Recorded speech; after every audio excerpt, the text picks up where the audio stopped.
Kronologi truk tronton kecelakaan beruntun di Ngalian Semarang, 2 korban tewas.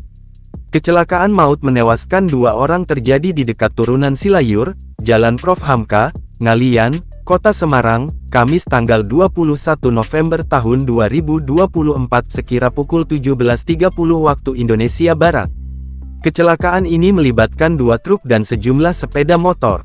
Penyebab kecelakaan ini masih diselidiki polisi. Namun, sejumlah saksi menyebut, truk trailer muatan aki diduga alami remblong hingga menghantam sejumlah kendaraan.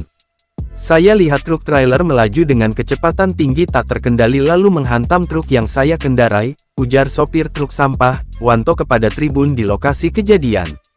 Dia mengaku, truknya dari arah barat atau dari Beringin hendak menyeberang untuk membuang sampah ke TPA Jatibarang. Ketika menyeberang itulah truknya dihantam trailer yang melaju dari arah selatan atau kawasan BSB. Truk saya keseret sampai 20 meter. Ada beberapa motor ikut terseret depan konter handphone, katanya. Saksi mata, Randy Dimas Maulana mengatakan, truk trailer melaju tak terkendali seperti alami remblong lalu menabrak motor yang terparkir.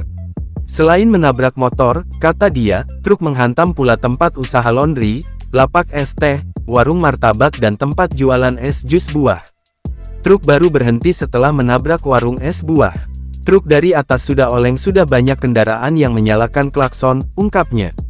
Kasatlantas Polrestabes Semarang AKBP Yunaldi mengatakan, korban meninggal dunia dari kecelakaan ini sebanyak 2 orang. 2 korban lainnya alami luka-luka.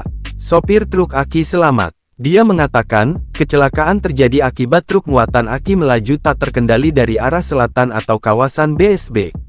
Pengamatan di lokasi kejadian, truk muatan aki pelat B9674KXS yang menjadi penyebab kecelakaan berhenti selepas menabrak warung jus buah di sisi kiri jalan. Kabin truk alami ringsek, sopir truk sempat terjepit.